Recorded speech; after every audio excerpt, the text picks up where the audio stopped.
So here we are, starting with a lighthouse model that I found in a charity shop. It's fairly loosely painted and apparently is based on a lighthouse in Michigan from 1895. So it's the right time frame for the sort of lighthouse I'm seeking to make. Step one, though, is get rid of this bit.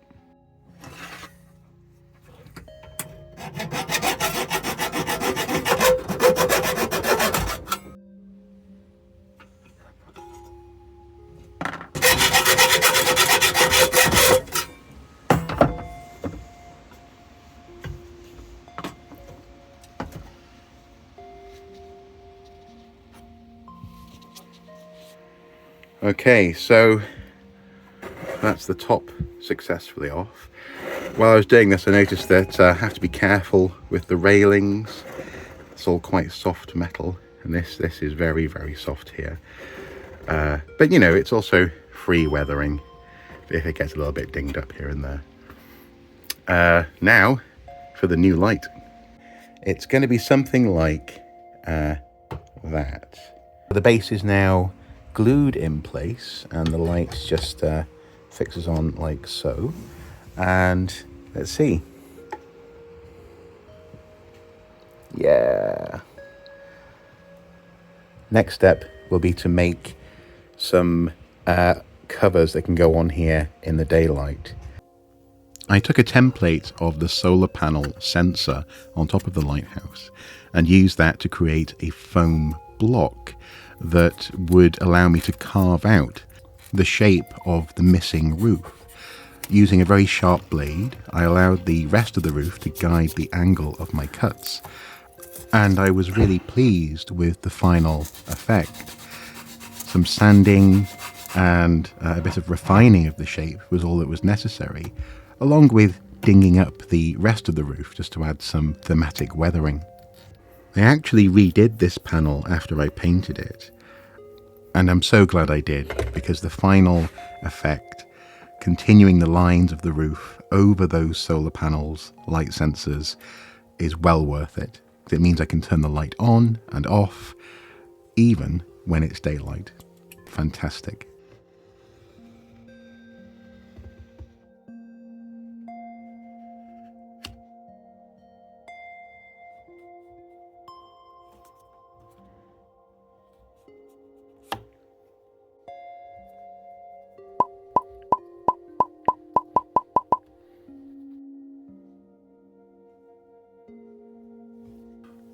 At this point, I am starting to put together some steps to go inside the lighthouse, but I'm not entirely sure how I'm going to go about it. So I start making a series of straight steps, but this very quickly morphs into a much more awkward version of that, because obviously this is on a curve. It's inside the curvature of the lighthouse, so I have to very carefully, using various implements, place the steps.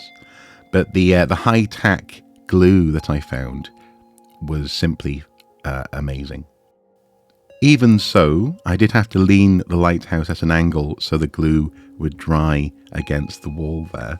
And while that was happening, I began work on a floor, drawing a couple of circles, one inside the other, and then choosing a segment of that donut that I created to be the space that the staircase would rise up through. And it came together quite well, although I kind of regret what happened next. I went to Hobbycraft and picked up some popsicle and matchsticks to craft some tiny furniture for the living quarters of the lighthouse. A table, bench and chair, along with a arcane book of research with the elder sign upon it out of foam, and a little coffee cup and candle made out of hammer beads.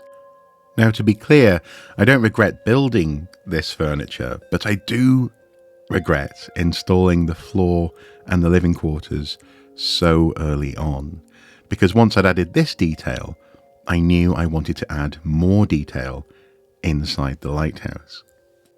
For example, a copy of this old sea map from the 2018 computer game Call of Cthulhu. This was one of several additional details and Easter eggs I included in this diorama, and it took a lot of finesse with tweezers and double-sided tape to make it happen. So next time I might not rush to glue the floor in place.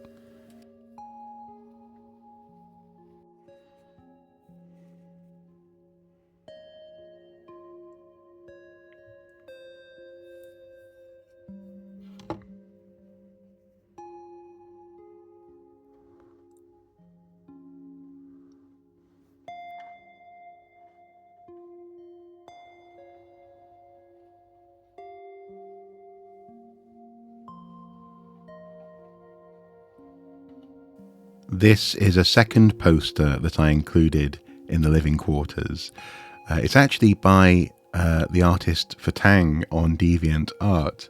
Unfortunately, though, he seems to have dropped off the radar. No one can contact him, and it was uploaded in 2013. So I'm crediting him here, and I've printed it out in miniature because it's a magnificent version of Lovecraft's Massachusetts coastline. So all credit to the artist, and I love it. Magnificent. Next, it was time to turn the tea light holder in the base of the lighthouse into a well.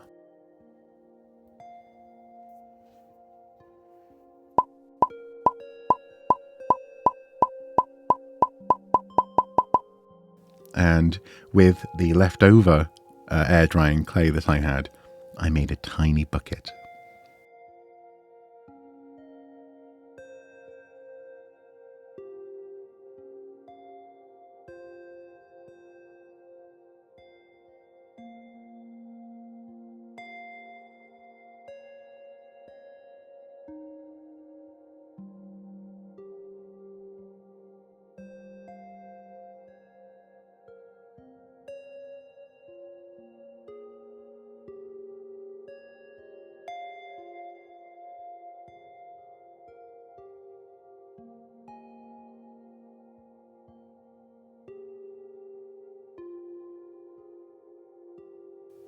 I very much enjoyed extending the well down into the depths of the rock upon which the lighthouse sits, using forced perspective, little dots of stones getting smaller and smaller the deeper into the well they went.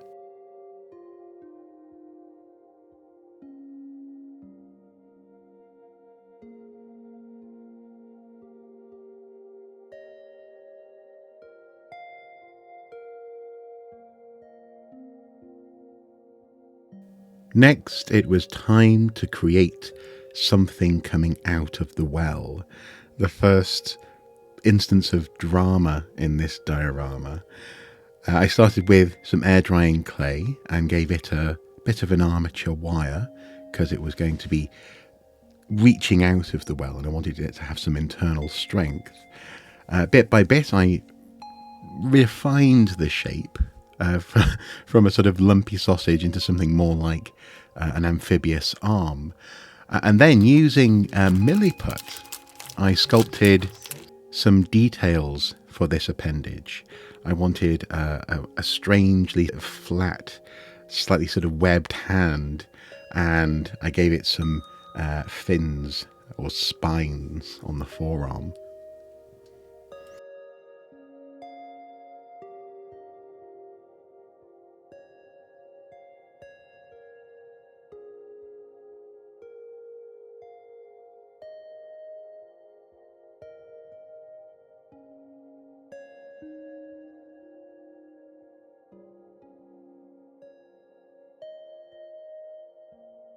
I love this UV activated resin.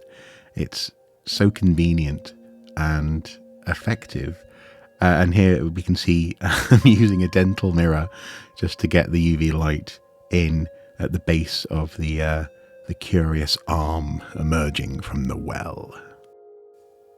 Next, I turned my attention to the exterior of the lighthouse once more, and I realised that I needed to continue this line around the base of the lighthouse, effectively making the top of the access door, where you could previously put a candle inside, part of the actual architecture of the lighthouse.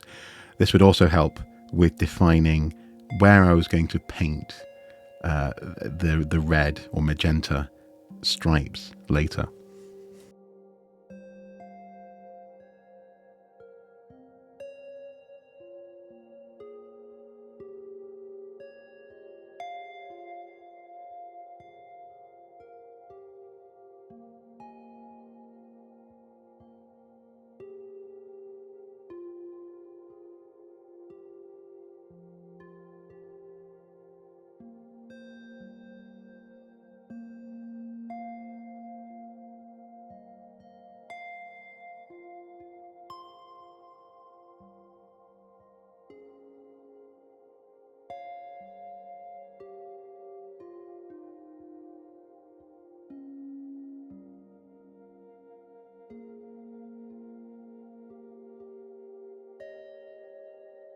Milliput really is a wonderful modelling tool. It can create fairly seamless connections between different parts of your model and can be sanded and rounded. And here I connected the base of the lighthouse to the light fixture and asked on Instagram and on the Discord, what colour scheme should I go for? Right with red or left with white?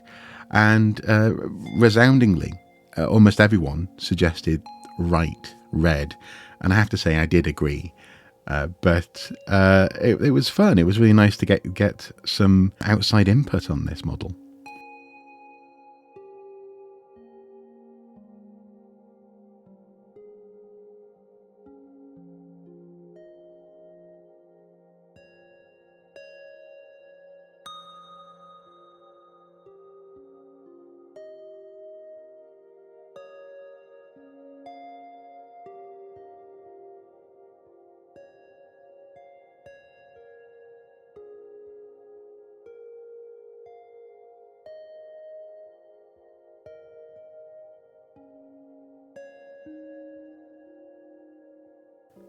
I parted out a simple pine trinket box from Hobbycraft, I think for decoupage is its intention, in order to get these tiny little hinges for the roof.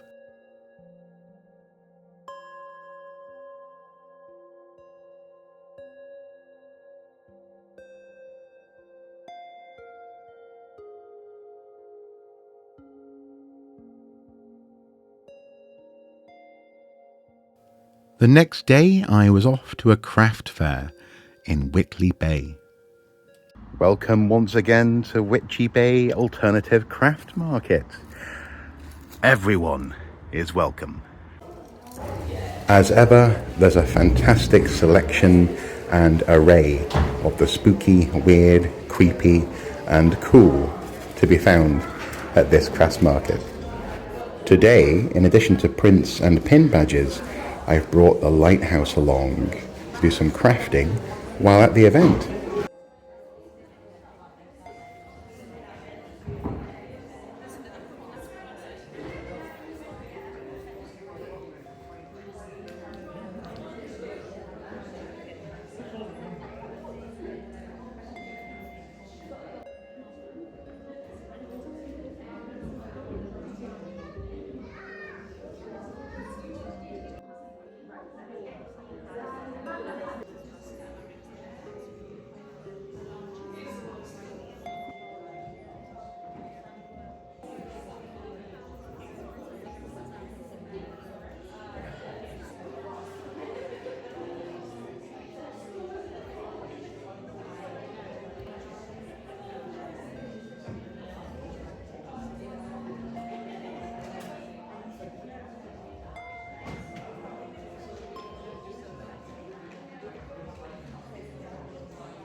Now, while at the craft fair, one of the stall holders nearby asked, how do the lighthouse keepers get to the light?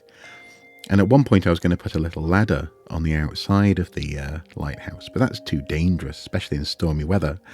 So I resolved when I got home to take the light apart, which by no means was something that I wanted to do. I was a bit concerned it might not go back together again, because it's not the most expensive plastic in the world.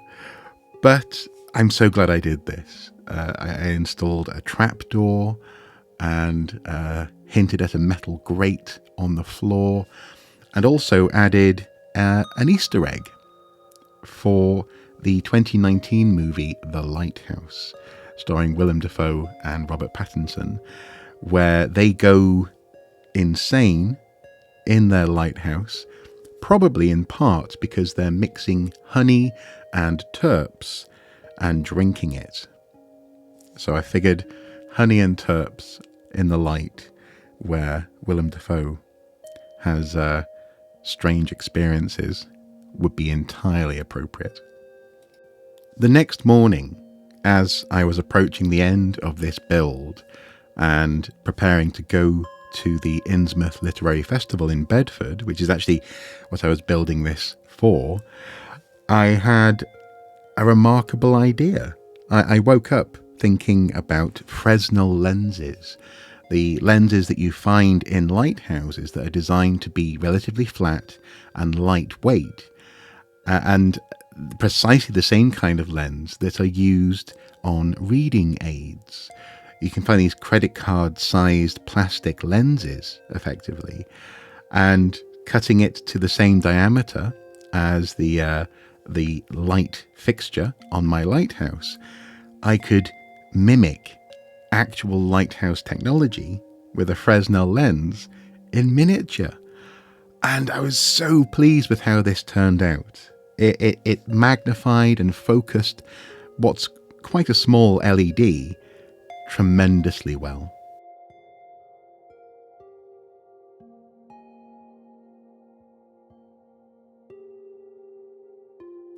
So we're in the home stretch now, and I turned my attention to the base of the lighthouse, where the old classic terrain trick of putting down some glue and sprinkling on some fine textured soil, sand, moss, etc. Paid dividends. I always loved this technique, and particularly with the tacky glue that I got for this project, it worked a treat. At the base of the lighthouse, I wanted an invocation of Dagon to have been daubed on the wall, unbeknownst to our lighthouse keepers. And not only did this turn out rather well, I actually used one of the tiny paintbrushes that had got a bit gummed up with glue and converted it to be a full-size paintbrush for our lighthouse scale. Someone has vandalized a lighthouse, and drama is afoot.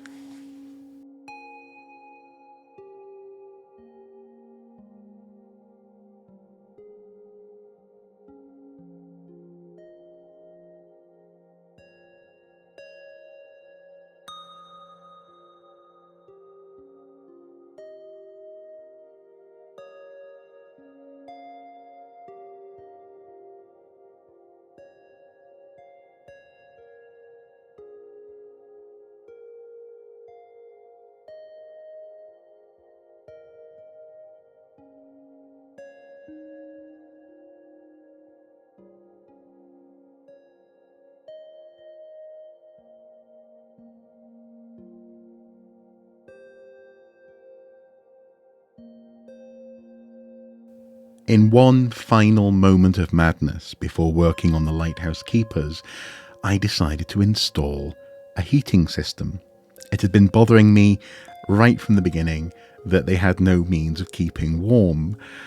And I should be clear that the living quarters only became such a focus for detail because I realised that you were effectively being invited to look through into the window once the floor had been installed. So the furniture, the posters, and now a stove had to go in there, and it was fiddly as anything.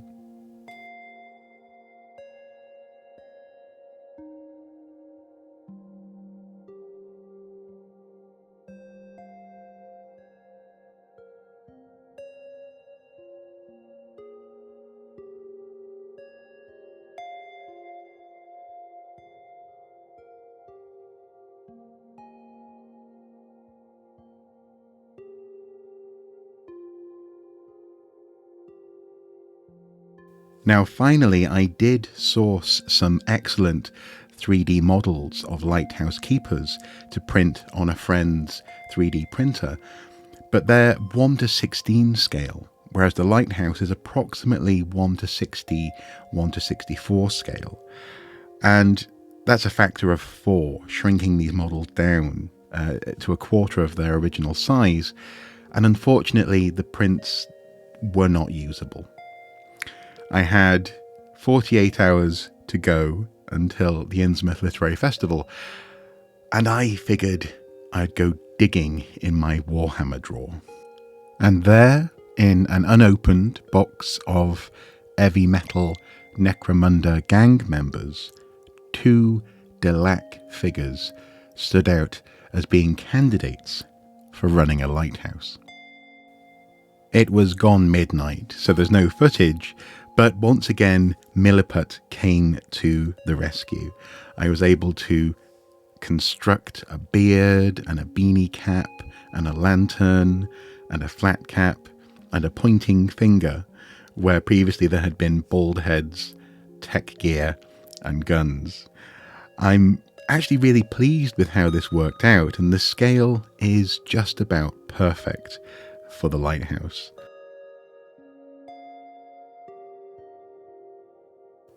Finally, I decided on the location of our lighthouse, Jersey Reef in Arkham Bay, just off Massachusetts, in 1927, a truly fateful year.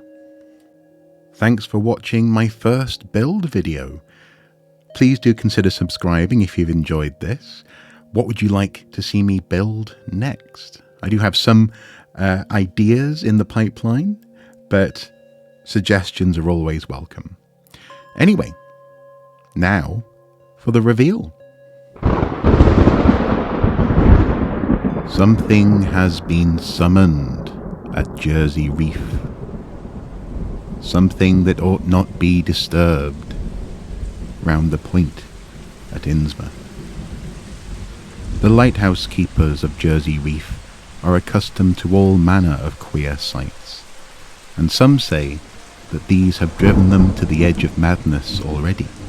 Who knows what they imbibe on a dark and stormy night, but it ain't the drink that disturbs them.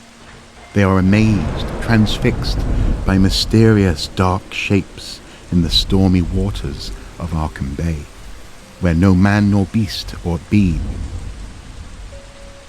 Though the upstanding denizens of Arkham will likely claim otherwise, these men are far from unusual in their more than passing interest in the arcane and mysterious rituals said to be practiced just along the coast.